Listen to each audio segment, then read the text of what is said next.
The train moved without sound. Eli noticed this only after several long moments, when the steady rhythm he expected never arrived.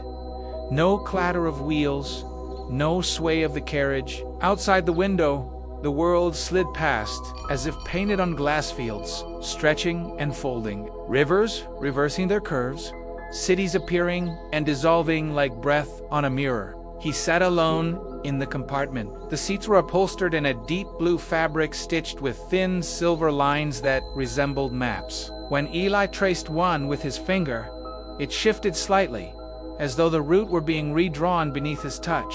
He pulled his hand back, heart racing, and focused instead on his reflection in the window. He looked the same, still small, still 9, and yet something in his eyes had changed. They were steadier, as if they had learned how to wait.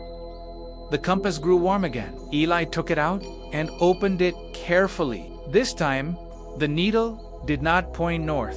It pointed forward directly toward the door at the end of the carriage. Eli stood.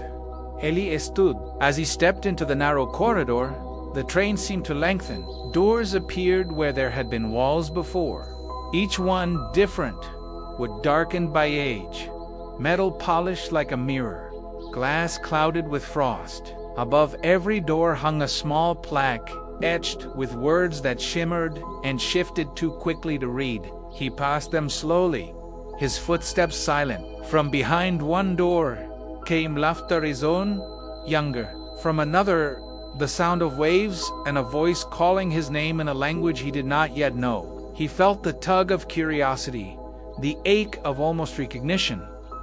But the compass remained steady. At the final door, plain and unmarked, Eli stopped. He raised his hand and hesitated, thinking of the snake's promise, of memory and skin, of what was carried and what was shed. He opened the door. The carriage beyond was filled with light, not blinding, not harsh just enough to make everything visible at once. In the center stood a long table cluttered with objects, a cracked teacup, a torn ticket stub, a pencil worn down almost to nothing, a pair of small shoes dusted with red earth. "These are not yours," said a voice. Eli turned. A man stood near the window, tall and familiar in a way that made Eli's breath catch. He was older grown, really, with Eli's eyes and his grandfather's quiet smile. "But they could be," the man continued. Eli's throat tightened. "Are you?" The man nodded. "One of the ways you arrive." Eli looked back at the table. "What is this place?" "A weighing room," the man said. "Before you step fully into a new life, you are shown what others carried when they stood where you are."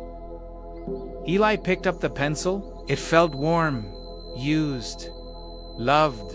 "What happens to them?" "They chose," the man replied. "Some held on, some let go, most did both." Eli set the pencil down carefully. "Do I have to decide now?"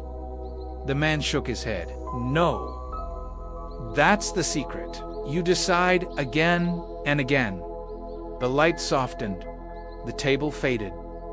Suddenly, Eli was back in his seat. The train slowed, sound returning a gentle hum, a rhythm like a heartbeat. Outside, the familiar station emerged. Platform 7.